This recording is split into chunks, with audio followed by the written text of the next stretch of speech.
ఓం శ్రీ మహాగణాధిపతయే నమః. శ్రీ మహాసరస్వత్యై నమః. శ్రీ గురుభ్యో నమః. ఆదిత్యాయ సోమాయ మంగళాయ బుధాయ చ గురుశుక్రశనిభ్యశ్చ రాహవే కేతవే నమః.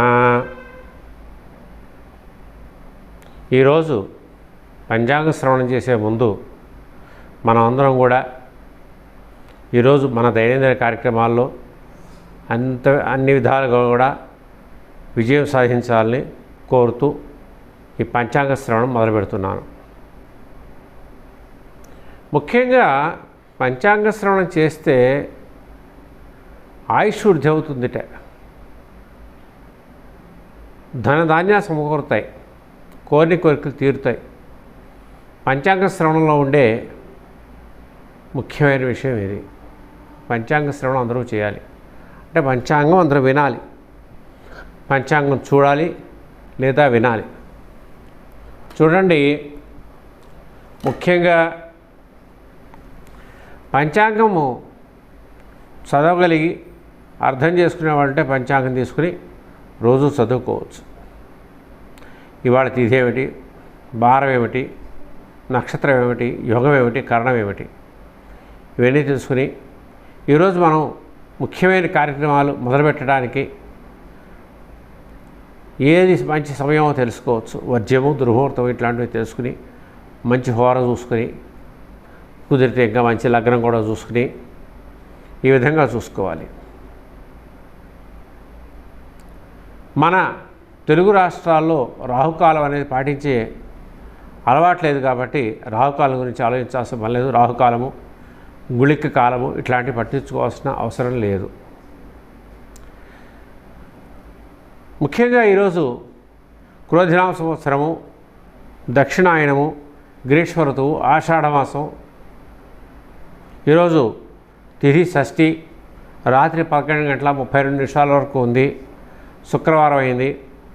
ఉత్తరాభాద్ర నక్షత్రం పగలు 2:31 వరకు. తదుపరి రేవతి నక్షత్రము, శుక్రవియోగము, గర్జి కరణము పగలు 12:45 వరకు. తర్వాత వణిజ కరణము. యోగం కరణము రెండు కూడా మంచి కరణాలు, మంచి యోగాలే, ఇబ్బంది ఏమీ లేదు. దుర్ముహూర్తం ఈరోజు 8:31 నుంచి 9:23 వరకు. మళ్ళీ మధ్యాహ్నం 12:45 నుండి 1:45 వరకు ఉంది.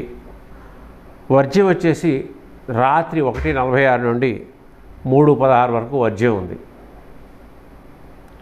ముఖ్యంగా ఏదైనా సరే మంచి పనులు ప్రారంభించడానికి, ఉద్యోగాల్లో చేరడానికి, వ్యాపార కార్యక్రమం ఆరంభించడానికి, ఇతరత్ర ముఖ్యమైన పనులు ఆరంభించడానికి ఈరోజు మంచిది కాదు.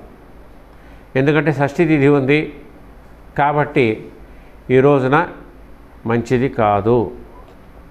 కానీ మరి అత్యవసరంగా ఏమండి ఆర్డర్స్ వచ్చే ఉద్యోగాల్లో జాయిన్ అవ్వమంటున్నారు, వ్యాపారం ప్రారంభించాలి, ఈరోజు తప్పనిసరిగా ప్రారంభించాలి, వీలైనంత వరకు కూడా వదిలేయటం మంచిది. కానీ మరి ఉద్యోగాల్లో చేరాల్సిన వాళ్ళు లేదా ఆరోగ్యపరంగా హాస్పిటల్లో చేరాలి, వాళ్ళే అర్జెంటు, డాక్టర్ గారు చెప్పారు అర్జెంటుగా చేరమని అని అంటే కొన్ని సమయాలు చెప్తాను వాళ్ళకి. ఆ సమయాల ప్రకారము పాటించవచ్చు. ఉదయము 7:05 నుంచి 9 గంటల వరకు, 10:05 నుండి 2:30 వరకు కూడా మంచిగానే ఉంది. ముఖ్యంగా ఈ సమయాల్లో ఎవరు ముఖ్యమైన పనులు ప్రారంభించవచ్చు అని చెప్పడం. ఎందుకంటే ఈరోజు ఆ సమయంలో మధ్యాహ్నం 2:30 వరకు ఉత్తరాభాద్ర నక్షత్రం ఉంది. అశ్విని నక్షత్రం వారు, కృత్తికా నక్షత్రం వారు, మృగశిర, పునర్వసు, ఆశ్లేష, మఖ, ఉత్తర, చిత్త, విశాఖ, జ్యేష్ఠ, మూల, ఉత్తరాషాఢ, ధనిష్ట, పూర్వభాద్ర, రేవతి నక్షత్రాల వాళ్ళు ఏదైనా తప్పనిసరి ముఖ్యమైన పనులు ప్రారంభించాలి అంటే ఈరోజు 7:05 నుంచి 9 గంటల వరకు కూడా, తర్వాత 10:05 నుంచి 2:30 వరకు కూడా అనుకూలమైన సమయము. ఇక రేవతి మధ్యాహ్నం 2:30 నుంచి ఉంది. ఇప్పుడు చెప్పే నక్షత్రాల వాళ్ళు ముఖ్యమైన పనులు ప్రారంభించాలి అంటే అశ్విని, భరణి, రోహిణి, ఆరుద్ర, పుష్యమి, మఖ, పూర్వఫల్గుని, హస్త, మూల, పూర్వాషాఢ, శ్రవణము, శతభిషం. ఈ నక్షత్రాల వాళ్ళు ముఖ్యమైన పనులు ప్రారంభించాలంటే మధ్యాహ్నం 2:35 నుంచి 4:15 వరకు కూడా, 5:25 నుంచి 6:25 వరకు, 10:50 నుంచి 11 వరకు కూడా ముఖ్యమైన సమయాలు. ఇది చెప్పిన నక్షత్రాల వాళ్ళు కాకుండా ఎవరైతే మిగతా నక్షత్రాల వాళ్ళు ఉన్నారో వారందరూ కూడా ముఖ్యంగా నేను చెప్పిన సమయాల్లో అంటే ఉదయం 7:05 నుంచి 9 గంటల వరకు, 10:05 నుంచి 2:30 వరకు, 2:35 నుంచి 4:15 వరకు, 5:25 నుంచి 6:25 వరకు, 10:50 నుంచి 11 వరకు, 11 గంటల వరకు కూడా ఆ సమయాల్లో ముఖ్యమైన పనులు ప్రారంభించడానికి కొంత వెసులుబాటు ఉంది. కానీ ముఖ్యంగా ఈరోజు ఎవరికి తారాబలం కుదురుతుంది అంటే తారాబలం కుదిరిన వాళ్ళే ముఖ్యమైన పనులు ప్రారంభించాలి. అది కూడా షష్ఠి ఉంది కాబట్టి తప్పనిసరి అయితేనే ప్రారంభించాలి, లేకపోతే వదిలేయాలి. ముఖ్యంగా ఉత్తరాభాద్రం ఉన్న 2:30 వరకు కూడా ఎవరికి తారాబలం కుదిరింది అంటే అశ్విని, కృత్తిక, మృగశిర, పునర్వసు, ఆశ్లేష, మఖ, ఉత్తరఫల్గుని, చిత్త, విశాఖ, జ్యేష్ఠ, మూల, ఉత్తరాషాఢ, ధనిష్ట, పూర్వభాద్ర, రేవతి. సహజంగా మనము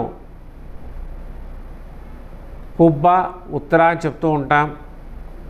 దాన్ని జ్యోతిష భాషలో పూర్వఫల్గుని, ఉత్తరఫల్గుని అంటారు. అంటే ఉత్తరఫల్గుని అంటే ఉత్తరా నక్షత్రం, పూర్వఫల్గుని అంటే పుబ్బా నక్షత్రం అవుతుంది. తర్వాత రేవతి మధ్యాహ్నం 2:30 నుంచి ఉంది కాబట్టి రేవతి నక్షత్రానికి తగ్గట్టుగా తారాబలం వాళ్ళు ఎవరెవరయ్యా అంటే అశ్విని, భరణి, రోహిణి, ఆర్ద్ర, పుష్యమి, మఖ, పూర్వఫల్గుని, హస్త, మూల, పూర్వాషాఢ, శ్రవణం, శతభిషం. ఈ నక్షత్రాల వాళ్ళందరూ కూడా మధ్యాహ్నము తారాబలం బాగానే కుదిరింది. నేను చెప్పినట్టుగా తారాబలం కుదిరినా ఈరోజు షష్ఠి తిథి ఉంది కాబట్టి షష్ఠి తిథి సర్వత్రా వజ్రేయం కాబట్టి కొన్ని మారణమైన పనులు చేయడానికి మాత్రం షష్ఠి పనికి వస్తుంది. కానీ మిగతా వాటికి దేనికి పనికిరాదు కాబట్టి ముహూర్తాలకి వేటికి కూడా షష్ఠి పనికిరాదు కాబట్టి వీళ్ళంతవరకు ఇవాళ వదిలేయటమే ముఖ్యమైన కార్యక్రమాలు. కానీ నేను చెప్పిన విధంగా ఒకసారి మళ్ళీ ఆలోచించుకుని ఒకవేళ తప్పనిసరి ఏదైనా ఉద్యోగాల్లో జాయిన్ అవ్వాలన్నా అపాయింట్మెంట్ ఆర్డర్స్ వచ్చాయండి, ఈరోజు తప్పనిసరిగా జాయిన్ అవ్వాలండి, లేదా ఇంకేదైనా చాలా ముఖ్యమైన పనులు హాస్పిటల్లో జాయిన్ అవ్వాలండి అని అంటే తప్పనిసరి అయితే సుబ్రహ్మణ్య కరావలంబ స్తోత్ర పారాయణ చేసుకుని, లేదా సుబ్రహ్మణ్యాయ నమః ఈ కరావలంబ స్తోత్రం చదవలేని వాళ్ళు సుబ్రహ్మణ్యాయ నమః అంటూ ఒక 11 సార్లు నామజపం చేసి, ఇంకా కుదిరితే 21 సార్లు, 54 సార్లు, 108 సార్లు పారాయణ చేసి సుబ్రహ్మణ్యాయ నమః, శ్రీ సుబ్రహ్మణ్యాయ నమః, శ్రీ సుబ్రహ్మణ్యాయ నమః అనుకుంటూ ఒక 108 సార్లు పారాయణ చేసి ఆ తర్వాత మొదలుపెట్టవలసిందిగా సూచించబోతోంది. ఆ విధంగా ఈరోజు పంచాంగ శ్రవణం పూర్తి. స్వస్తి.